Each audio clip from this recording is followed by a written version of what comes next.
ዕብራውያን ምዕራፍ 1 ከጥንት ጀምሮ እግዚአብሔር በብዙ ዓይነትና በብዙ ጎዳና ለአባቶቻችን በነቢያት ተናግሮ ሁሉን ወራሽ ባደረገው ደግሞም ዓለማትን በፈጠረበት በልጁ በዚህ ዘመን መጨረሻ ለእኛ ተናገረን። እርሱም የክብሩ መንጸባረቅና የባሕርዩ ምሳሌ ሆኖ ሁሉን በሥልጣኑ ቃል እየደገፈ ኃጢአታችንን በራሱ ካነጻ በኋላ በሰማያት በግርማው ቀኝ ተቀመጠ። ከመላእክት ይልቅ እጅግ የሚበልጥ ስምን በወረሰ መጠን እንዲሁ ከእነርሱ አብዝቶ ይበልጣል። ከመላእክትስ አንተ ልጄ ነህ፣ እኔ ዛሬ ወልጄሃለሁ፣ ደግሞም እኔ አባት እሆነዋለሁ፣ እርሱም ልጅ ይሆነኛል ያለው ከቶ ለማን ነው? ደግሞ በኵርን ወደ ዓለም ሲያገባ የእግዚአብሔር መላእክት ሁሉም ለእርሱ ይስገዱ ይላል። ስለ መላእክትም መላእክቱን መናፍስት አገልጋዮችንም የእሳት ነበልባል የሚያደርግ ይላል።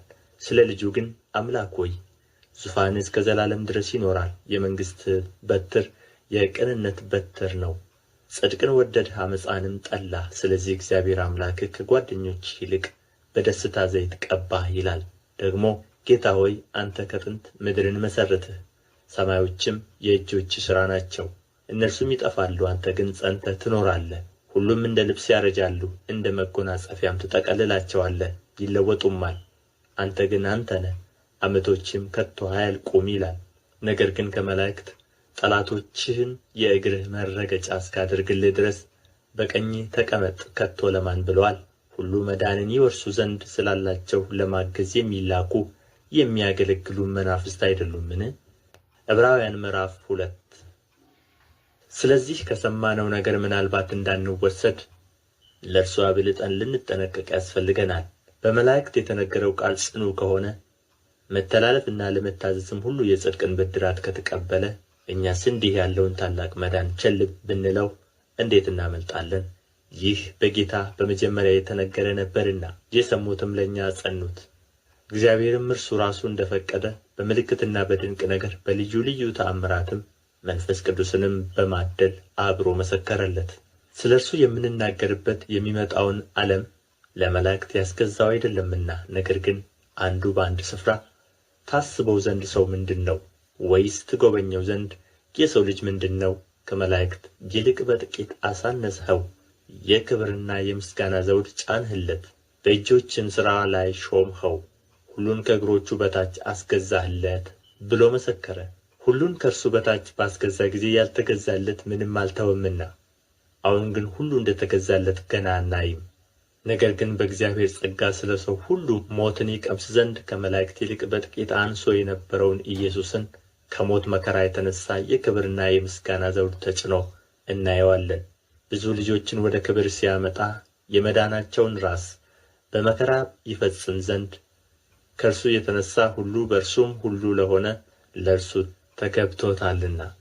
የሚቀድሰውና የሚቀደሱት ሁሉ ከአንድ ናቸውና፣ ስለዚህም ምክንያት ስምህን ለወንድሞቼ እነግራቸዋለሁ። በማኅበርም መካከል በዜማ አመሰግንሃለሁ።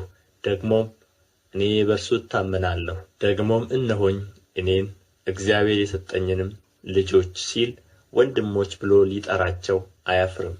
እንግዲህ ልጆቹ በሥጋና በደም ስለሚካፈሉ እርሱ ደግሞ በሞት ላይ ሥልጣን ያለውን በሞት እንዲሽር ይኸውም ዲያብሎስ ነው። በሕይወታቸው ሁሉ ስለ ሞት ፍርሃት በባርነት ይታሰሩ የነበሩትን ሁሉ ነጻ እንዲያወጣ በሥጋና በደም እንዲሁ ተካፈለ። የአብርሃምን ዘር ይዞአል እንጂ የያዘው የመላእክትን አይደለም። ስለዚህ የሕዝብን ኃጢአት ለማስተስረይ ለእግዚአብሔር በሆነው ነገር ሁሉ የሚምርና የታመነ ሊቀ ካህናት እንዲሆን በነገሩ ሁሉ ወንድሞቹን ሊመስል ተገባው። እርሱ ራሱ ተፈትኖ መከራን ስለ ተቀበለ የሚፈተኑትን ሊረዳቸው ይችላልና። ዕብራውያን ምዕራፍ 3 ስለዚህ ከሰማያዊው ጥሪ ተካፋዮች የሆናችሁ ቅዱሳን ወንድሞች ሆይ የሃይማኖታችንን ሐዋርያና ሊቀ ካህናት ኢየሱስ ክርስቶስን ተመልከቱ። ሙሴ ደግሞ በቤቱ ሁሉ የታመነ እንደሆነ እርሱ ለሾመው የታመነ ነበረ። ቤትን የሚያዘጋጀው ከቤቱ ይልቅ የሚበልጥ ክብር እንዳለው መጠን እንዲሁ እርሱ ከሙሴ ይልቅ የሚበልጥ ክብር የተገባው ሆኖ ተቈጥሮአልና። እያንዳንዱ ቤት በአንድ ሰው ተዘጋጅቶአልና ሁሉን ያዘጋጀ ግን እግዚአብሔር ነው። ሙሴስ በኋላ ስለሚነገረው ነገር ምስክር ሊሆን በቤቱ ሁሉ እንደ ሎሌ የታመነ ነበረ። ክርስቶስ ግን እንደ ልጅ በቤቱ ላይ የታመነ ነው። እኛም የምንደፍርበትን የምንመካበትንም ተስፋ እስከ መጨረሻው አጽንተን ብንጠብቅ ቤቱ ነን። ስለዚህ መንፈስ ቅዱስ እንደሚል ዛሬ ድምፁን ብትሰሙት አባቶቻችሁ እኔን የፈተኑበት የመረመሩበትም 40 ዓመትም ሥራዬን ያዩበት በምድረ በዳ በፈተና ቀን በማስመረር እንደሆነ ልባችሁን እልከኛ አታድርጉ። ስለዚህ ያን ትውልድ ተቈጥቼ ዘወትር በልባቸው ይስታሉ፣ መንገዴን ግን አላወቁም አልሁ። እንዲሁ ወደ ዕረፍቴ አይገቡም ብዬ በቍጣዬ ማልሁ። ወንድሞች ሆይ ምናልባት ሕያው እግዚአብሔርን የሚያስክዳችሁ ክፉና የማያምን ልብ ከእናንተ በአንዳችሁ እንዳይኖር ተጠንቀቁ። ነገር ግን ከእናንተ ማንም በኃጢአት መታለል እልከኛ እንዳይሆን ዛሬ ተብሎ ሲጠራ ሳለ በእያንዳንዱ ቀን እርስ በርሳችሁ ተመካከሩ። የመጀመሪያ እምነታችንን እስከ መጨረሻው አጽንተን ብንጠብቅ የክርስቶስ ተካፋዮች ሆነናልና እየተባለ ዛሬ ድምፁን ብትሰሙት በማስመረር እንደሆነ ልባችሁን እልከኛ አታድርጉ። ሰምተው ያስመረሩት እነማን ነበሩ? በሙሴ ተመርተው ከግብፅ የወጡ ሁሉ አይደሉምን? 40 ዓመትም የተቈጣባቸው እነማን ነበሩ? ሬሳቸው በምድረ በዳ የወደቀ ኃጢአትን ያደረጉ እነርሱ አይደሉምን? ካልታዘዙትም በቀር ወደ ዕረፍቱ እንዳይገቡ የማለባቸው እነማን ነበሩ? ባለማመናቸውም ጠንቅ ሊገቡ እንዳልተቻላቸው እናያለን። ዕብራውያን ምዕራፍ 4 እንግዲህ ወደ ዕረፍቱ ለመግባት ተስፋ ገና ቀርቶልን ከሆነ ምናልባት ከእናንተ ማንም የማይበቃ መስሎ እንዳይታይ እንፍራ። ለእነዚያ ደግሞ እንደ ተነገረ ለእኛ የምሥራች ተሰብኮልናልና። ዳሩ ግን የሰሙት ቃል ከሰሚዎች ጋር በእምነት ስላልተዋሃደ አልጠቀማቸውም። ሥራው ዓለም ከተፈጠረ ጀምሮ ምንም እንኳ ቢፈጸም እንዲህ ወደ ዕረፍቴ አይገቡም ብዬ በቍጣዬ ማልሁ እንዳለ እኛስ ያመንን ወደ ዕረፍቱ እንገባለን። ስለ ሰባተኛው ቀን በአንድ ስፍራ እግዚአብሔርም በሰባተኛው ቀን ከሥራው ሁሉ ዐረፈ ብሎአልና፣ በዚህ ስፍራም ደግሞ ወደ ዕረፍቴ አይገቡም።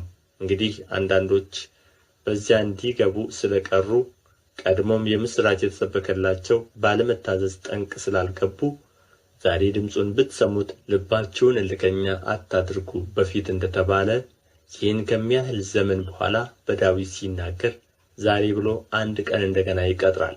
ኢያሱ አሳርፏቸው ኖሮ ቢሆንስ ከዚያ በኋላ ስለ ሌላ ቀን ባልተናገረ ነበር። እንግዲያስ የሰንበት ዕረፍት ለእግዚአብሔር ሕዝብ ቀርቶላቸዋል። ወደ ዕረፍቱ የገባ እግዚአብሔር ከሥራው እንዳረፈ እርሱ ደግሞ ከሥራው አርፎአልና። እንግዲህ እንደዚያ እንደ አለመታዘዝ ምሳሌ ማንም እንዳይወድቅ ወደዚያ ዕረፍት ለመግባት እንትጋ። የእግዚአብሔር ቃል ሕያው ነውና የሚሠራም ሁለትም አፍ ካለው ሰይፍ ሁሉ ይልቅ የተሳለ ነው፣ ነፍስንና መንፈስንም ጅማትንና ቅልጥምንም እስኪለይ ድረስ ይወጋል፣ የልብንም ስሜትና አሳብ ይመረምራል። እኛን በሚቆጣጠር በእርሱ ዓይኖቹ ፊት ሁሉ ነገር የተራቆተና የተገለጠ ነው እንጂ በእርሱ ፊት የተሰወረ ፍጥረት የለም። እንግዲህ በሰማያት ያለፈ ትልቅ ሊቀ ካህናት የእግዚአብሔር ልጅ ኢየሱስ ስላለን ጸንተን ሃይማኖታችንን እንጠብቅ። ከኃጢአት በቀር በነገር ሁሉ እንደኛ የተፈተነ ነው እንጂ በድካማችን ሊራራልን የማይችል ሊቀ ካህናት የለንም። እንግዲህ ምሕረትን እንድንቀበል በሚያስፈልገንም ጊዜ የሚረዳንን ጸጋ እንድናገኝ ወደ ጸጋው ዙፋን በእምነት እንቅረብ። ዕብራውያን ምዕራፍ 5 ሊቀ ካህናት ሁሉ ስለ ኃጢአት መባንና መሥዋዕትን ሊያቀርብ ከሰው ተመርጦ ለእግዚአብሔር በሆነው ነገር ሁሉ ስለ ሰው ይሾማልና፣ እርሱ ራሱም ደግሞ ድካምን ስለሚለብስ ላልተማሩትና ለሚስቱት ሊራራላቸው ይችላል። በዚህ ምክንያት ስለ ሕዝብ እንደሚያቀርብ እንዲሁ ስለ ራሱ ደግሞ መሥዋዕትን ስለ ኃጢአት ሊያቀርብ ይገባዋል። እንደ አሮንም በእግዚአብሔር ከተጠራ በቀር ማንም ክብሩን ለራሱ የሚወስድ የለም። እንዲሁ ክርስቶስ ደግሞ ሊቀ ካህናት ሊሆን ራሱን አላከበረም። ነገር ግን አንተ ልጄ ነህ፣ እኔ ዛሬ ወልጄሃለሁ ያለው እርሱ ነው። እንደዚህም በሌላ ስፍራ ደግሞ አንተ እንደ መልከ ጼዴቅ ሹመት ለዘላለም ካህን ነህ ይላል። እርሱም በሥጋ ወራት ከሞት ሊያድነው ወደሚችል ከብርቱ ጩኸትና ከእንባ ጋር ጸሎትንና ምልጃን አቀረበ። እግዚአብሔርንም ስለ መፍራቱ ተሰማለት። ምንም ልጅ ቢሆን ከተቀበለው መከራ መታዘዝን ተማረ። ከተፈጸመም በኋላ በእግዚአብሔር እንደ መልከ ጼዴቅ ሹመት ሊቀ ካህናት ተብሎ ስለ ተጠራ ለሚታዘዙለት ሁሉ የዘላለም መዳን ምክንያት ሆነላቸው። ስለ እርሱም የምንናገረው ብዙ ነገር አለን፣ ጆሮቻችሁም ስለ ፈዘዙ በቃል ልንተረጉመው ጭንቅ ነው። ከጊዜው የተነሣ አስተማሪዎች ልትሆኑ ሲገባችሁ አንድ ሰው ስለ እግዚአብሔር ቃላት መጀመሪያ ያለውን የሕፃንነትን ትምህርት እንዲያስተምራችሁ እንደ ገና ያስፈልጋችኋልና። የሚያስፈልጋችሁም ወተት ነው እንጂ ጠንካራ ምግብ አይደለም። ወተት የሚጋት ሁሉ ሕፃን ስለሆነ የጽድቅን ቃል አያውቅምና። ጠንካራ ምግብ ግን መልካሙንና ክፉን ለመለየት በሥራቸው የለመደ ልቦና ላላቸው ለፍጹማን ሰዎች ነው። ዕብራውያን ምዕራፍ 6 ስለዚህ የክርስቶስን ነገር መጀመሪያ የሚናገረውን ቃል ትተን ወደ ፍጻሜ እንሂድ። መሠረትን ደግመን አንመሥርት። እርሱም ከሞተ ሥራ ንስሐና በእግዚአብሔር እምነት ስለ ጥምቀቶችና እጆችንም ስለ መጫን ስለ ሙታንም ትንሣኤ ስለ ዘላለም ፍርድም ትምህርት ነው። እግዚአብሔር ቢፈቅድ ይህን እናደርጋለን። አንድ ጊዜ ብርሃን የበራላቸውን ሰማያዊውንም ስጦታ የቀመሱትን ከመንፈስ ቅዱስም ተካፋዮች ሆነው የነበሩትን መልካሙንም የእግዚአብሔርን ቃልና ሊመጣ ያለውን የዓለምን ኃይል የቀመሱትን በኋላም የካዱትን እንደ ገና ለንስሐ እነርሱን ማደስ የማይቻል ነው። ለራሳቸው የእግዚአብሔርን ልጅ ይሰቅሉታልና ያዋርዱትማልና። ብዙ ጊዜ በእርሷ ላይ የሚወርደውን ዝናብ የምትጠጣ መሬት፣ ለሚያርሷትም ደግሞ የምትጠቅምን አትክልት የምታበቅል ከእግዚአብሔር በረከትን ታገኛለችና። እሾህና ኵርንችትን ግን ብታወጣ የተጣለች ናት፣ ለመረገምም ትቀርባለች፣ መጨረሻዋም መቃጠል ነው። ስለ እናንተ ግን ወዳጆች ሆይ ምንም እንኳ እንዲሁ ብንናገር አብልጦ የሚሻለውን ለመዳን የሚሆነውን እንዲሆንላችሁ ተረድተናል። እግዚአብሔር ቅዱሳንን ስላገለገላችሁ እስካሁንም ስለምታገለግሉአቸው ያደረጋችሁትን ሥራ ለስሙም ያሳያችሁን ፍቅር ይረሳ ዘንድ ዓመፀኛ አይደለምና በእምነትና በትዕግሥትም የተስፋውን ቃል የሚወርሱትን እንድትመስሉ እንጂ ዳተኞች እንዳትሆኑ ተስፋ እስኪሞላ ድረስ እያንዳንዳችሁ ያን ትጋት እስከ መጨረሻ እንድታሳዩ እንመኛለን። እግዚአብሔርም ለአብርሃም ተስፋ በሰጠው ጊዜ በእውነት እየባረክሁ እባርክሃለሁ እያበዛሁም አበዛሃለሁ ብሎ ከእርሱ በሚበልጥ በማንም ሊምል ስላልቻለ በራሱ ማለ። እንዲሁም እርሱ ከታገሠ በኋላ ተስፋውን አገኘ። ሰዎች ከእነርሱ በሚበልጠው ይምላሉና ለማስረዳትም የሆነው መሐላ የሙግት ሁሉ ፍጻሜ ይሆናል። ስለዚህም እግዚአብሔር የተስፋውን ቃል ለሚወርሱ ፈቃዱን እንደማይለወጥ አብልጦ ሊያሳያቸው ስለ ፈቀደ እግዚአብሔር ሊዋሽ በማይቻል በሁለት በማይለወጥ ነገር በፊታችን ያለውን ተስፋ ለመያዝ ለሸሸን ለእኛ ብርቱ መጽናናት ይሆንልን ዘንድ በመሐላ በመካከል ገባ። ይህም ተስፋ እንደ ነፍስ መልሕቅ አለን። እርሱም እርግጥ ጽኑ የሆነ ወደ መጋረጃውም ውስጥ የገባ ነው። በዚያም ኢየሱስ እንደ መልከ ጼዴቅ ሹመት ለዘላለም ሊቀ ካህናት የሆነው ስለ እኛ ቀዳሚ ሆኖ ገባ። ዕብራውያን ምዕራፍ 7 የሳሌም ንጉሥና የልዑል እግዚአብሔር ካህን የሆነ ይህ መልከ ጼዴቅ አብርሃም ነገሥታትን ገድሎ ሲመለስ ከእርሱ ጋር ተገናኝቶ ባረከው። ለእርሱም ደግሞ አብርሃም ከሁሉ አሥራትን አካፈለው። የስሙም ትርጓሜ በመጀመሪያ የጽድቅ ንጉሥ ነው፣ ኋላም ደግሞ የሳሌም ንጉሥ ማለት የሰላም ንጉሥ ነው። አባትና እናት የትውልድም ቍጥር የሉትም፣ ለዘመኑም ጥንት ለሕይወቱም ፍጻሜ የለውም። ዳሩ ግን በእግዚአብሔር ልጅ ተመስሎ ለዘላለም ካህን ሆኖ ይኖራል። የአባቶች አለቃ አብርሃም ከዘረፋው የሚሻለውን አሥራት የሰጠው ይህ ሰው እንዴት ትልቅ እንደ ነበረ እስኪ ተመልከቱ። ከሌዊ ልጆችም ክህነትን የሚቀበሉት ከሕዝቡ ማለት ከወንድሞቻቸው እነርሱ ምንም ከአብርሃም ወገብ ቢወጡ ከእነርሱ አሥራትን በሕግ እንዲያስወጡ ትእዛዝ አላቸው። ትውልዱ ከእርሱ የማይቈጠረው ግን ከአብርሃም አሥራትን አውጥቶአል፣ የተስፋ ቃል የነበረውንም ባርኳል። ትንሹም በታላቁ እንዲባረክ ክርክር የሌለበት ነገር ነው። በዚህስ የሚሞቱ ሰዎች አሥራትን ያስወጣሉ፣ በዚያ ግን የሚያስወጣ በሕይወት እንዲኖር የተመሰከረለት እርሱ ነው። ይህንም ለማለት ሲፈቅድ አሥራትን የሚያስወጣ ሌዊ እንኳ በአብርሃም እጅ አሥራትን ሰጥቶአል። መልከ ጼዴቅ በተገናኘው ጊዜ ገና በአባቱ ወገብ ነበረና። እንግዲህ ሕዝቡ በሌዊ ክህነት የተመሠረተን ሕግ ተቀብለዋልና በዚያም ክህነት ፍጹምነት የተገኘ ቢሆን እንደ አሮን ሹመት የማይቈጠር እንደ መልከ ጼዴቅ ሹመት ግን የሆነ ሌላ ካህን ሊነሣ ወደ ፊት ስለ ምን ያስፈልጋል? ክህነቱ ሲለወጥ ሕጉ ደግሞ ሊለወጥ የግድ ነውና። ይህ ነገር የተነገረለት እርሱ በሌላ ወገን ተካፍሎአልና። ከዚያም መሠዊያውን ያገለገለ ማንም የለም። ጌታችን ከይሁዳ ነገድ እንደወጣ የተገለጠ ነውና። ስለዚህም ነገድ ሙሴ ምንም እንኳ ስለ ክህነት አልተናገረም፣ በማያልፍም ሕይወት ኃይል እንጂ በሥጋ ትእዛዝ ሕግ ሳይሆን። ሌላ ካህን በመልከ ጼዴቅ ምሳሌ ቢነሣ ይህ እጅግ አብልጦ የሚገለጥ ነው። አንተ እንደ መልከ ጼዴቅ ሹመት ለዘላለም ካህን ነህ ብሎ ይመሰክራልና። ሕጉ ምንም ፍጹም አላደረገምና፣ ስለዚህ የምትደክም የማትጠቅምም ስለ ሆነች የቀደመች ትእዛዝ ተሽራለች፣ ወደ እግዚአብሔር የምንቀርብበት የሚሻል ተስፋ ገብቶአል። እነርሱም ያለ መሐላ ካህናት ሆነዋልና። እርሱ ግን ጌታ አንተ እንደ መልከ ጼዴቅ ሹመት ለዘላለም ካህን ነህ ብሎ ማለ አይጸጸትም ብሎ በተናገረለት ከመሐላ ጋር ካህን ሆኖአልና። ያለ መሐላ ካህን እንዳልሆነ መጠን እንዲሁ ኢየሱስ ለሚሻል ኪዳን ዋስ ሆኖአል። እነርሱም እንዳይኖሩ ሞት ስለ ከለከላቸው ካህናት የሆኑት ብዙ ናቸው።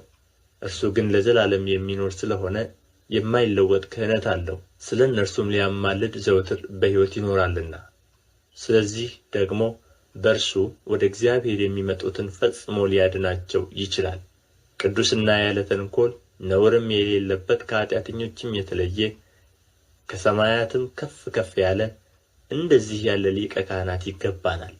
እርሱም እንደነዚያ ሊቀ ካህናት አስቀድሞ ስለ ራሱ ኃጢአት በኋላም ስለ ሕዝቡ ኃጢአት ዕለት ዕለት መሥዋዕትን ሊያቀርብ አያስፈልገውም።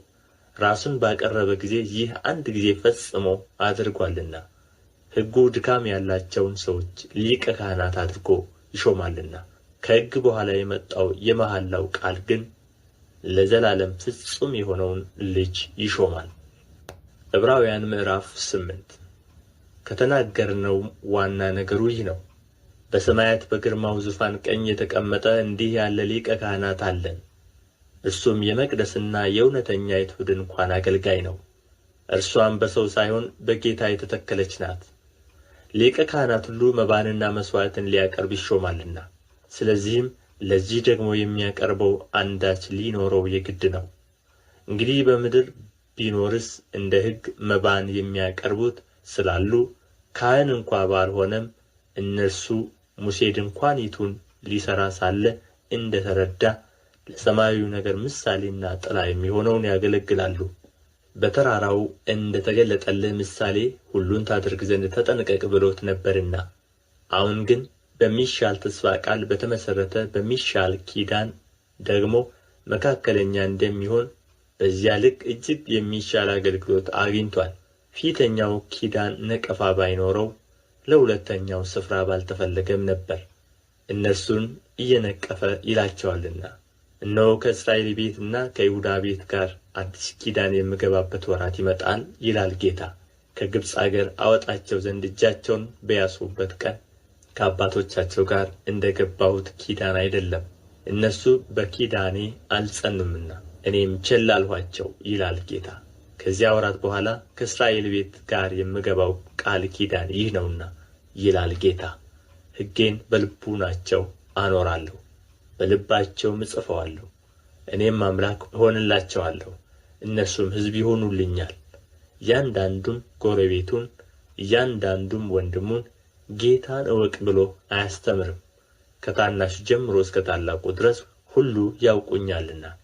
ዓመፃቸውን እምራቸዋለሁና ኃጢአታቸውንም ደግሜ አላስብም።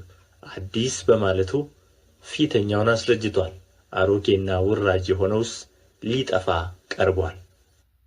ዕብራውያን ምዕራፍ 9 ፊተኛይቱም ደግሞ የአገልግሎት ሥርዓትና የዚህ ዓለም የሆነው መቅደስ ነበራት። የመጀመሪያይቱ ድንኳን ተዘጋጅታ ነበርና በእርሷም ቅድስት በምትባለው ውስጥ መቅረዙና ጠረጴዛው የመሥዋዕቱም ኅብስት ነበረባት። ከሁለተኛው መጋረጃ ወዲያ ቅድስተ ቅዱሳን የምትባለው ድንኳን ነበረች። በዚያም ውስጥ የወርቅ ማዕጠንት ነበረ፣ ሁለንተናዋም በወርቅ የተለበጠች የኪዳኑ ታቦት፣ በእርሷም ውስጥ መና ያለባት የወርቅ መሶብና የበቀለች የአሮን በትር፣ የኪዳኑም ጽላት ነበሩ። በላዩም ማስተስረያውን የሚጋርዱ የክብር ኪሩቤል ነበሩ። ስለ እነዚህም ስለ እያንዳንዳቸው ልንናገር አሁን አንችልም። ይህም እንደዚህ ተዘጋጅቶ ሳለ ካህናት አገልግሎታቸውን እየፈጸሙ ዘወትር በፊተኛይቱ ድንኳን ይገቡባታል። በሁለተኛይቱ ግን ሊቀ ካህናት ብቻውን በዓመት አንድ ጊዜ ይገባባታል። እርሱም ስለ ራሱና ስለ ሕዝቡ ስሕተት የሚያቀርበውን ደም ሳይዝ አይገባም። ፊተኛይቱም ድንኳን በዚህ ገና ቆማ ሳለች ወደ ቅድስት የሚወስደው መንገድ ገና እንዳልተገለጠ መንፈስ ቅዱስ ያሳያል። ይህም ለአሁኑ ጊዜ ምሳሌ ነው። እንደዚህም መባና መሥዋዕት ይቀርባሉ። እነዚህም እስከ መታደስ ዘመን ድረስ የተደረጉ ስለ ምግብና ስለ መጠጥም ስለ ልዩ ልዩ መታጠብም የሚሆኑ የሥጋ ሥርዓቶች ብቻ ናቸውና የሚያመልከውን በሕሊና ፍጹም ሊያደርጉት አይችሉም። ነገር ግን ክርስቶስ ይመጣ ዘንድ ላለው መልካም ነገር ሊቀ ካህናት ሆኖ በምትበልጠውና በምትሻለው በእጆችም ባልተሠራች ማለት ለዚህ ፍጥረት ባልሆነች ድንኳን የዘላለምን ቤዛነት አግኝቶ አንድ ጊዜ ፈጽሞ ወደ ቅድስት በገዛ ደሙ ገባ እንጂ በፍየሎችና በጥጆች ደም አይደለም። የኮርማዎችና የፍየሎች ደም በረከሱትም ላይ የተረጨ የጊደር አመድ ሥጋን ለማንጻት የሚቀድሱ ከሆኑ ነውር የሌለው ሆኖ በዘላለም መንፈስ ራሱን ለእግዚአብሔር ያቀረበ የክርስቶስ ደም እንዴት ይልቅ ሕያውን እግዚአብሔርን ልታመልኩ ከሞተ ሥራ ሕሊናችሁን ያነጻ ይሆን? ስለዚህ የፊተኛው ኪዳን ሲጸና ሕግ የተላለፉትን የሚቤዥ ሞት ስለሆነ የተጠሩት የዘላለምን ርስት የተስፋ ቃል እንዲቀበሉ እርሱ የአዲስ ኪዳን መካከለኛ ነው። ኑዛዜ ያለ እንደሆነ የተናዛዡን ሞት ማርዳት የግድ ነውና፣ ሰው ሲሞት ኑዛዜው ይጸናልና፣ ተናዛዡ በሕይወት ሲኖር ግን ከቶ አይጠቅምም። ስለዚህም ፊተኛው ኪዳን እንኳ ያለ ደም አልተመረቀም። ሙሴም ትእዛዛትን ሁሉ እንደ ሕጉ ለሕዝብ ሁሉ ከተናገረ በኋላ የጥጆችንና የፍየሎችን ደም ከውኃና ከቀይ የበግ ጠጕር ከሂሶጵም ጋር ይዞ እግዚአብሔር ያዘዘላችሁ የኪዳን ደም ይህ ነው ብሎ በመጽሐፉና በሕዝቡ ሁሉ ላይ ረጨው። እንዲሁም በድንኳኒቱና በማገልገያው ዕቃ ሁሉ ደምን ረጨ። እንደ ሕጉም ከጥቂቶች በቀር ነገር ሁሉ በደም ይነጻል፣ ደምም ሳይፈስ ስርየት የለም። እንግዲህ በሰማያት ያሉትን የሚመስለው ነገር በዚህ ሊነጻ እንጂ በሰማያት ያሉቱ ራሳቸው ከእርሱ ይልቅ በሚበልጥ መሥዋዕት ሊነጹ የግድ ነበረ። ክርስቶስ በእጅ ወደ ተሠራች የእውነተኛይቱ ምሳሌ ወደምትሆን ቅድስት አልገባምና፣ ነገር ግን በእግዚአብሔር ፊት ስለ እኛ አሁን ይታይ ዘንድ ወደ እርሷ ወደ ሰማይ ገባ። ሊቀ ካህናትም በየዓመቱ የሌላውን ደም ይዞ ወደ ቅድስት እንደሚገባ ራሱን ብዙ ጊዜ ሊያቀርብ አልገባም። እንዲህ ቢሆንስ ዓለም ከተፈጠረ ጀምሮ ብዙ ጊዜ መከራ ሊቀበል ባስፈለገው ነበር። አሁን ግን በዓለም ፍጻሜ ራሱን በመሠዋት ኃጢአትን ሊሽር አንድ ጊዜ ተገልጦአል። ለሰዎችም አንድ ጊዜ መሞት ከእርሱ በኋላ ፍርድ እንደ ተመደበባቸው እንዲሁ ክርስቶስ ደግሞ የብዙዎችን ኃጢአት ሊሸከም አንድ ጊዜ ከተሰዋ በኋላ ያድናቸው ዘንድ ለሚጠባበቁት ሁለተኛ ጊዜ ያለ ኃጢአት ይታይላቸዋል። ዕብራውያን ምዕራፍ 10 ሕጉ ሊመጣ ያለው የበጎ ነገር እውነተኛ ምሳል ሳይሆን የነገር ጥላ አለውና፣ ስለዚህ በየዓመቱ ዘወትር በሚያቀርቡት በዚያ መሥዋዕት የሚቀርቡትን ሊፈጽም ከቶ አይችልም። እንደዚህማ ባይሆን የሚያመልኩት አንድ ጊዜ ነጽተው ከዚያ በኋላ በሕሊናቸው ኃጢአትን ስላላወቁ ማቅረብን በተዉ አልነበረምን? ነገር ግን በዚያ መሥዋዕት በየዓመቱ የኃጢአት መታሰቢያ አለ። የኮርማዎችና የፍየሎች ደም ኃጢአትን እንዲያስወግድ የማይቻል ነውና፣ ስለዚህ ወደ ዓለም ሲገባ መሥዋዕትንና መባን አልወደድህም፣ ሥጋን ግን አዘጋጀህልኝ። በሙሉ በሚቃጠል መሥዋዕትና ስለ ኃጢአት በሚሰዋ መሥዋዕት ደስ አላለህም። በዚያን ጊዜ እነሆ በመጽሐፍ ጥቅልል ስለ እኔ እንደ ተጻፈ አምላኬ ሆይ ፈቃድህን ላደርግ መጥቻለሁ አልሁ ይላል። በዚህ ላይ መሥዋዕትንና መባን በሙሉ የሚቃጠል መሥዋዕትንም ስለ ኃጢአትም የሚሰዋ መሥዋዕትን አልወደድህም፣ በእርሱም ደስ አላለህም ብሎ እነዚህም እንደ ሕጉ የሚቀርቡት ናቸው። ቀጥሎ እነሆ አምላኬ ሆይ ፈቃድህን ላደርግ መጥቻለሁ ብሎአል። ሁለተኛውን ሊያቆም የፊተኛውን ይሽራል። በዚህም ፈቃድ የኢየሱስ ክርስቶስን ሥጋ አንድ ጊዜ ፈጽሞ በማቅረብ ተቀድሰናል። ሊቀ ካህናትም ሁሉ ዕለት ዕለት እያገለገለ ኃጢአትን ሊያስወግዱ ከቶ የማይችሉትን እነዚያን መሥዋዕቶች ብዙ ጊዜ እያቀረበ ቆሞአል። እርሱ ግን ስለ ኃጢአት አንድን መሥዋዕት ለዘላለም አቅርቦ በእግዚአብሔር ቀኝ ተቀመጠ። ጠላቶቹም የእግሩ መረገጫ እስኪደረጉ ድረስ ወደ ፊት ይጠብቃል። አንድ ጊዜ በማቅረብ የሚቀደሱትን የዘላለም ፍጹማን አድርጓቸዋል። መንፈስ ቅዱስም ደግሞ ስለዚህ ይመሰክርልናል። ከዚያ ወራት በኋላ ከእነርሱ ጋር የምገባው ኪዳን ይህ ነው ይላል ጌታ፣ በልባቸው ሕጌን አኖራለሁ በልቡናቸውም እጽፈዋለሁ ብሎ ከተናገረ በኋላ ኃጢአታቸውንና ዓመፃቸውንም ደግሜ አላስብም ይላል። የእነዚህም ስርየት ባለበት ዘንድ ከዚህ ወዲህ ስለ ኃጢአት ማቅረብ የለም። እንግዲህ ወንድሞች ሆይ በመረቀልን በአዲስና በሕያው መንገድ ወደ ቅድስት በኢየሱስ ደም በመጋረጃው ማለት በሥጋው በኩል እንድንገባ ድፍረት ስላለን በእግዚአብሔር ቤት ላይ የሆነ ታላቅ ካህን ስላለን ከክፉ ሕሊና ለመንጻት ልባችንን ተረጭተን ሰውነታችንንም በጥሩ ውኃ ታጥበን በተረዳንበት እምነት በቅን ልብ እንቅረብ። የተስፋን ቃል የሰጠው የታመነ ነውና እንዳይነቃነቅ የተስፋችንን ምስክርነት እንጠብቅ። ለፍቅርና ለመልካምም ሥራ እንድንነቃቃ እርስ በርሳችን እንተያይ። በአንዳንዶችም ዘንድ ልማድ እንደሆነው መሰብሰባችንን አንተው፣ እርስ በርሳችን እንመካከል እንጂ ይልቁንም ቀኑ ሲቀርብ እያያችሁ አብልጣችሁ ይህን አድርጉ። የእውነትን እውቀት ከተቀበልን በኋላ ወደን ኃጢአት ብናደርግ ከእንግዲህ ወዲህ ስለ ኃጢአት መሥዋዕት አይቀርልንምና የሚያስፈራ ግን የፍርድ መጠበቅ ተቃዋሚዎችንም ሊበላ ያለው የእሳት ብርታት አለ። የሙሴን ሕግ የናቀ ሰው 2 ወይም 3 ቢመሰክሩበት ያለ ርኅራኄ ይሞታል። የእግዚአብሔርን ልጅ የረገጠ ያንንም የተቀደሰበትን የኪዳኑን ደም እንደ ርኩስ ነገር የቈጠረ የጸጋውንም መንፈስ ያክፋፋ እንዴት ይልቅ የሚብስ ቅጣት የሚገባው ይመስላችኋል? በቀል የእኔ ነው፣ እኔ ብድራትን እመልሳለሁ ያለውን እናውቃለንና። ደግሞም ጌታ በሕዝቡ ይፈርዳል። በሕያው እግዚአብሔር እጅ መውደቅ የሚያስፈራ ነው። ነገር ግን ግማሽ በነቀፋና በጭንቅ እንደ መጫወቻ ስለ ሆናችሁ ግማሽም እንዲህ ካሉት ጋር ስለ ተካፈላችሁ ብርሃን ከበራላችሁ በኋላ መከራ በሆነበት በትልቅ ተጋድሎ የጸናችሁበትን የቀደመውን ዘመን አስቡ። የሚበልጥና ለዘወትር የሚኖር ገንዘብ በሰማይ ራሳችሁ እንዳላችሁ አውቃችሁ በእስራቴ ራራችሁልኝ። የገንዘባችሁንም ንጥቂያ በደስታ ተቀበላችሁ። እንግዲህ ታላቅ ብድራት ያለውን ድፍረታችሁን አትጣሉ። የእግዚአብሔርን ፈቃድ አድርጋችሁ የተሰጣችሁን የተስፋ ቃል እንድታገኙ መጽናት ያስፈልጋችኋልና። ገና በጣም ጥቂት ጊዜ ነው፣ ሊመጣ ያለውም ይመጣል አይዘገይምም። ጻድቅ ግን በእምነት ይኖራል። ወደ ኋላም ቢያፈገፍግ ነፍሴ በእርሱ ደስ አይላትም። እኛ ግን ነፍሳቸውን ሊያድኑ ከሚያምኑት ነን እንጂ ወደ ጥፋት ከሚያፈገፍጉ አይደለንም።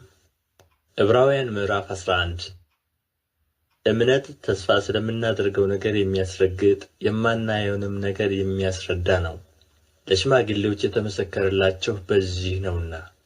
ዓለሞች በእግዚአብሔር ቃል እንደ ተዘጋጁ ስለዚህም የሚታየው ነገር ከሚታዩት እንዳልሆነ በእምነት እናስተውላለን። አቤል ከቃየል ይልቅ የሚበልጥን መሥዋዕት ለእግዚአብሔር በእምነት አቀረበ። በዚህም እግዚአብሔር ስለ ስጦታው ሲመሰክር እርሱ ጻድቅ እንደሆነ ተመሰከረለት።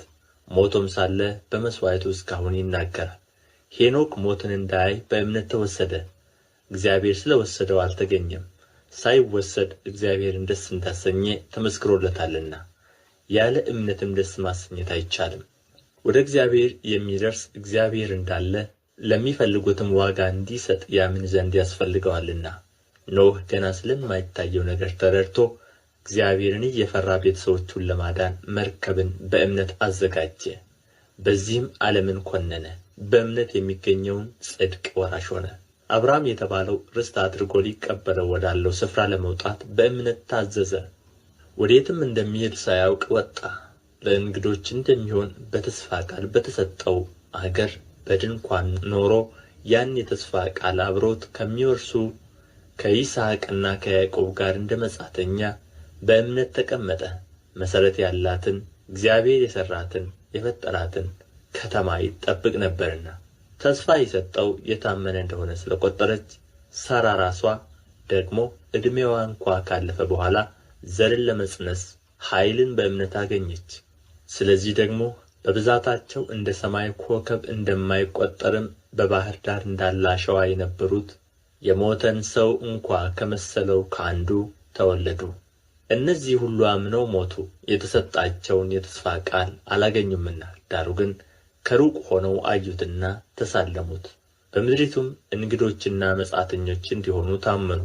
እንዲህ የሚሉት ለእነርሱ የሚሆነውን አገር እንዲፈልጉ ያመለክታሉና ያን የወጡበትን አገር አስበው ቢሆኑ ሊመለሱ ጊዜ በሆነላቸው ነበር። አሁን ግን የሚበልጠውን እርሱም ሰማያዊ አገር ይናፍቃሉ። ስለዚህ እግዚአብሔር አምላካቸው ተብሎ ሊጠራ በእነርሱ አያፍርም፣ ከተማን አዘጋጅቶላቸዋልና። አብርሃም በተፈተነበት ጊዜ ይስሐቅን በእምነት አቀረበ።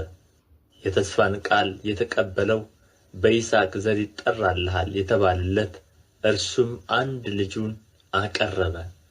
እግዚአብሔር ከሙታን እንኳ ሊያስነሣው እንዲቻለው አስቦአልና። ከዚያም ደግሞ በምሳሌ አገኘው። ይስሐቅ ሊመጣ ስላለው ነገር ያዕቆብንና ኤሳውን በእምነት ባረካቸው። ያዕቆብ ሲሞት በእምነት የዮሴፍን ልጆች እያንዳንዳቸው ባረካቸው። በዘንጉም ጫፍ ተጠግቶ ሰገደ። ዮሴፍ ወደ ሞት ቀርቦ ሳለ በእምነት ስለ እስራኤል ልጆች መውጣት አስታወሰ፣ ስለ አጥንቱም አዘዛቸው። ሙሴ ከተወለደ በኋላ ወላጆቹ ያማረ ሕፃን መሆኑን አይተው በእምነት 3 ወር ሸሸጉት፣ የንጉሥንም አዋጅ አልፈሩም። ሙሴ ካደገ በኋላ የፈርዖን የልጅ ልጅ እንዳይባል በእምነት እምቢ አለ።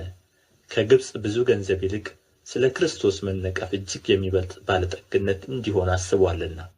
ለጊዜው በኃጢአት ከሚገኝ ደስታ ይልቅ ከእግዚአብሔር ሕዝብ ጋር መከራ መቀበልን መረጠ።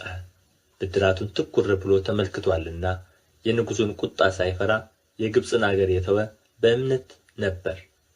የማይታየውን እንደሚያየው አድርጎ ጸንቶአልና። አጥፊው የበኵሮችን ልጆች እንዳይነካ ፋሲካንና ደምን መርጨትን በእምነት አደረገ። በደረቅ ምድር እንደሚያልፉ በኤርትራ ባሕር በእምነት ተሻገሩ። የግብፅ ሰዎች ግን ሲሞክሩ ተዋጡ። የኢያሪኮ ቅጥር 7 ቀን ከዞሩበት በኋላ በእምነት ወደቀ።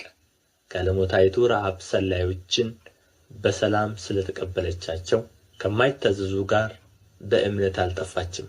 እንግዲህ ምን እንላለን? ስለ ጌዴዎንና ስለ ባርቅ፣ ስለ ሶምሶንም፣ ስለ ዮፍታሔም፣ ስለ ዳዊትም፣ ስለ ሳሙኤልም፣ ስለ ነቢያትም እንዳልተርክ ጊዜ ያጥርብኛልና። እነርሱ በእምነት መንግሥታትን ድል ነሡ፣ ጽድቅን አደረጉ፣ የተሰጠውን የተስፋ ቃል አገኙ፣ የአንበሶችን አፍ ዘጉ፣ የእሳትን ኃይል አጠፉ፣ ከሰይፍ ስለት አመለጡ፣ ከድካማቸው በረቱ፣ በጦርነት ኃይለኞች ሆኑ፣ የባዕድ ጭፍሮችን አባረሩ። ሴቶች ሙታናቸውን በትንሣኤ ተቀበሉ፣ ሌሎችም መዳንን ሳይቀበሉ የሚበልጠውን ትንሣኤ እንዲያገኙ እስከ ሞት ድረስ ተደበደቡ። ሌሎችም መዘበቻ በመሆንና በመገረፍ ከዚህም በላይ በእስራትና በወህኒ ተፈተኑ። በድንጋይ ተወግረው ሞቱ፣ ተፈተኑ፣ በመጋዝ ተሰነጠቁ፣ በሰይፍ ተገድለው ሞቱ። ሁሉን እያጡ መከራን እየተቀበሉ እየተጨነቁ የበግና የፍየል ሌጦ ለብሰው ዞሩ። ዓለም አልተገባቸውምና በምድረ በዳና በተራራ በዋሻና በምድር ጉድጓድ ተቅበዘበዙ። እነዚህም ሁሉ በእምነታቸው ተመስክሮላቸው ሳሉ የተሰጠውን የተስፋ ቃል አላገኙም። ያለ እኛ ፍጹማን እንዳይሆኑ እግዚአብሔር ስለ እኛ አንዳች የሚበልጥ ነገርን አስቀድሞ አይቶ ነበርና። ዕብራውያን ምዕራፍ 12 እንግዲህ እነዚህን የሚያህሉ ምስክሮች እንደ ደመና በዙሪያችን ካሉልን፣ እኛ ደግሞ ሸክምን ሁሉ ቶሎም የሚከበንን ኃጢአት አስወግደን የእምነታችንን ራስና ፈጻሚውን ኢየሱስን ተመልክተን በፊታችን ያለውን ሩጫ በትዕግሥት እንሩጥ። እርሱ ነውርን ንቆ በፊቱ ስላለው ደስታ በመስቀል ታግሶ በእግዚአብሔር ዙፋን ቀኝ ተቀምጦአልና። በነፍሳችሁ ዝላችሁ እንዳትደክሙ ከኃጢአተኞች በደረሰበት እንዲህ ባለ መቃወም የጸናውን አስቡ። ከኃጢአት ጋር እየተጋደላችሁ ገና ደምን እስከ ማፍሰስ ድረስ አልተቃወማችሁም። እንደ ልጆችም ከእናንተ ጋር ልጄ ሆይ የጌታን ቅጣት አታቅልል፣ በሚገሥጽህም ጊዜ አትድከም። ጌታ የሚወደውን ይቀጣዋልና የሚቀበለውን ልጅ ሁሉ ይገርፈዋል ብሎ የሚነጋገረውን ምክር ረስታችኋል። ለመቀጣት ታገሡ፣ እግዚአብሔር እንደ ልጆች ያደርግላችኋልና። አባቱ የማይቀጣው ልጅ ማን ነው? ነገር ግን ሁሉ የቅጣት ተካፋይ ሆኗል። ያለ ቅጣት ብትኖሩ ዲቃላዎች እንጂ ልጆች አይደላችሁም። ከዚህም በላይ የቀጡን የሥጋችን አባቶች ነበሩን፣ እናፍራቸውም ነበር። እንዴትስ ይልቅ ለመናፍስት አባት አብልጠን ልንገዛና በሕይወት ልንኖር በተገባን። እነርሱ መልካም ሆኖ እንደ ታያቸው ለጥቂት ቀን ይቀጡን ነበር። እርሱ ግን ከቅድስናው እንድንካፈል ለጥቅማችን ይቀጣናል። ቅጣት ሁሉ ለጊዜው የሚያሳዝን እንጂ ደስ የሚያሰኝ አይመስልም። ዳሩ ግን በኋላ ለለመዱት የሰላምን ፍሬ እርሱም ጽድቅን ያፈራላቸዋል። ስለዚህ የላሉትን እጆች የሰለሉትንም ጉልበቶች አቅኑ፣ ያነከሰውም እንዲፈወስ እንጂ እንዳይናጋ ለእግራችሁ ቅን መንገድ አድርጉ። ከሰው ሁሉ ጋር ሰላምን ተከታተሉ፣ ትቀደሱም ዘንድ ፈልጉ። ያለ እርሱ ጌታን ሊያይ የሚችል የለምና። የእግዚአብሔር ጸጋ ለማንም እንዳይጎድለው ብዙዎቹም የሚረክሱበት አንድ መራራ ሥር ወደ ላይ በቅሎ እንዳያስጨንቅ፣ ሴሰኛም የሚሆን እንዳይገኝ ወይም ስለ አንድ መብል በኵርነቱን እንደ ሸጠ እንደ ኤሳው ለዚህ ዓለም የሚመች ሰው እንዳይሆን ተጠንቀቁ። ከዚያ በኋላ እንኳ በረከቱን ሊወርስ በወደደ ጊዜ እንደ ተጣለ ታውቃላችሁና። በእንባ ተግቶ ምንም ቢፈልገው ለንስሐ ስፍራ አላገኝምና፣ ሊዳሰስ ወደሚችል ወደሚቃጠልም እሳት፣ ወደ ጭጋግም፣ ወደ ጨለማም፣ ወደ አውሎ ነፋስም፣ ወደ መለከት ድምፅም፣ ወደ ቃሎችም ነገር አልደረሳችሁምና ያንም ነገር የሰሙት ሌላ ቃል እንዳይጨመርባቸው ለመኑ። እንስሳ እንኳ ተራራውን ቢነካ ተወግሮ ይሞት የምትለውን ትእዛዝ ሊታገሱ አልቻሉምና። ሙሴም እጅግ እፈራለሁ እንቀጠቀጥማለሁ እስኪል ድረስ የሚታየው እጅግ የሚያስፈራ ነበር። ነገር ግን ወደ ጽዮን ተራራና ወደ ሕያው እግዚአብሔር ከተማ ደርሳችኋል፣ ወደ ሰማያዊቱም ኢየሩሳሌም፣ በደስታም ወደ ተሰበሰቡ ወደ አእላፋት መላእክት፣ በሰማያትም ወደ ተጻፉ ወደ በኵራት ማኅበር፣ የሁሉም ዳኛ ወደሚሆን ወደ እግዚአብሔር፣ ፍጹማንም ወደ ሆኑት ወደ ጻድቃን መንፈሶች፣ የአዲስም ኪዳን መካከለኛ ወደሚሆን ወደ ኢየሱስ፣ ከአቤልም ደም ይልቅ የሚሻለውን ወደሚናገር ወደ መርጨት ደም ደርሳችኋል። ለሚናገረው እምቢ እንዳትሉ ተጠንቀቁ። እነዚያ በምድር ላስረዳቸው እምቢ ባሉ ጊዜ ካላመለጡ ከሰማይ ከመጣው ፈቀቅ የምንል እኛስ እንዴት እናመልጣለን? በዚያም ጊዜ ድምፁ ምድርን አናወጠ። አሁን ግን አንድ ጊዜ ደግሜ እኔ ሰማይን አናውጣለሁ እንጂ ምድርን ብቻ አይደለም ብሎ ተስፋ ሰጥቶአል። ዳሩ ግን አንድ ጊዜ ደግሜ የሚል ቃል የማይናወጡት ጸንተው እንዲኖሩ የሚናወጡት የተፈጠሩ እንደሚሆኑ ይለወጡ ዘንድ ያሳያል። ስለዚህ የማይናወጥን መንግሥት ስለምንቀበል በማክበርና በፍርሃት እግዚአብሔርን ደስ እያሰኘን የምናመልክበትን ጸጋ እንያዝ። አምላካችን በእውነት የሚያጠፋ እሳት ነውና። ዕብራውያን ምዕራፍ 13 የወንድማማች መዋደድ ይኑር፣ እንግዶችን መቀበል አትርሱ። በዚህ አንዳንዶች ሳያውቁ መላእክትን እንግድነት ተቀብለዋልና ከእነርሱ ጋር እንደ ታሰረ ሆናችሁ እስሮችን አስቡ። የተጨነቁትንም ራሳችሁ ደግሞ በሥጋ እንዳለ ሆናችሁ አስቡ። መጋባት በሁሉ ዘንድ ክቡር፣ መኝታውም ንጹሕ ይሁን። ሴሰኞችንና አመንዝሮችን ግን እግዚአብሔር ይፈርድባቸዋል። አካሄዳችሁ ገንዘብን ያለ መውደድ ይሁን፣ ያላችሁም ይብቃችሁ። እርሱ ራሱ አልለቅህም ከቶም አልተውህም ብሎአልና። ስለዚህ በድፍረት ጌታ ይረዳኛልና አልፈራም፣ ሰው ምን ያደርገኛል እንላለን። የእግዚአብሔርን ቃል የተናገሯችሁን ዋኖቻችሁን አስቡ። የኑሯቸውንም ፍሬ እየተመለከታችሁ በእምነታቸው ምሰሏቸው። ኢየሱስ ክርስቶስ ትናንትና ዛሬ እስከ ዘላለምም ያው ነው። ልዩ ልዩ ዓይነት በሆነ በእንግዳ ትምህርት አትወሰዱ። ልባችሁ በጸጋ ቢጸና መልካም ነው እንጂ በመብል አይደለም፣ በዚህ የሚሠሩባት አልተጠቀሙምና። መሠዊያ አለን፣ ከእርሱም ሊበሉ ድንኳኒቱን የሚያገለግሉ መብት የላቸውም። ሊቀ ካህናት ስለ ኃጢአት ወደ ቅድስት የእንስሶችን ደም ያቀርባልና ሥጋቸው ግን ከሰፈር ውጭ ይቃጠላል። ስለዚህ ኢየሱስ ደግሞ በገዛ ደሙ ሕዝቡን እንዲቀድስ ከበር ውጭ መከራን ተቀበለ። እንግዲህ ነቀፌታውን እየተሸከምን ወደ እርሱ ወደ ሰፈሩ ውጭ እንውጣ። በዚህ የምትኖር ከተማ የለችንምና ነገር ግን ትመጣ ዘንድ ያላትን እንፈልጋለን። እንግዲህ ዘወትር ለእግዚአብሔር የምስጋናን መሥዋዕት ማለት ለስሙ የሚመሰክሩ የከንፈሮችን ፍሬ በእርሱ እናቅርብለት። ነገር ግን መልካም ማድረግን ለሌሎችም ማካፈልን አትርሱ። እንዲህ ያለው መሥዋዕት እግዚአብሔርን ደስ ያሰኘዋልና። ለዋኖቻችሁ ታዘዙና ተገዙ። እነርሱ ስሌትን እንደሚሰጡ አድርገው ይህንኑ በደስታ እንጂ በሐዘን እንዳያደርጉት፣ ይህ የማይጠቅማችሁ ነበርና። ስለ ነፍሳችሁ ይተጋሉ። ጸልዩልን።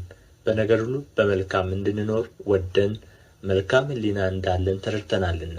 ይልቁንም ፈጥኜ እንድመለስላችሁ ይህን ታደርጉ ዘንድ አጥብቄ እለምናችኋለሁ። በዘላለም ኪዳን ደም ለበጎች ትልቅ እረኛ የሆነውን ጌታችንን ኢየሱስን ከሙታን ያወጣው የሰላም አምላክ በኢየሱስ ክርስቶስ በኩል በፊቱ ደስ የሚያሰኘውን በእናንተ ያደረገ ፈቃዱን ታደርጉ ዘንድ በመልካም ሥራ ሁሉ ፍጹማን ያድርጋችሁ። ለእርሱ እስከ ዘላለም ድረስ ክብር ይሁን፣ አሜን። ወንድሞች ሆይ የምክርን ቃል እንድትታገሡ እመክራችኋለሁ። በጥቂት ቃል ጽፌላችኋለሁና። ወንድማችን ጢሞቴዎስ እንደ ተፈታ እወቁ። ቶሎ ብሎም ቢመጣ ከእርሱ ጋር አያችኋለሁ። ለዋኖቻችሁ ሁሉና ለቅዱሳን ሁሉ ሰላምታ አቅርቡልኝ። ከኢጣልያ የሆኑቱ ሰላምታ ያቀርቡላችኋል። ጸጋ ከሁላችሁ ጋር ይሁን፣ አሜን።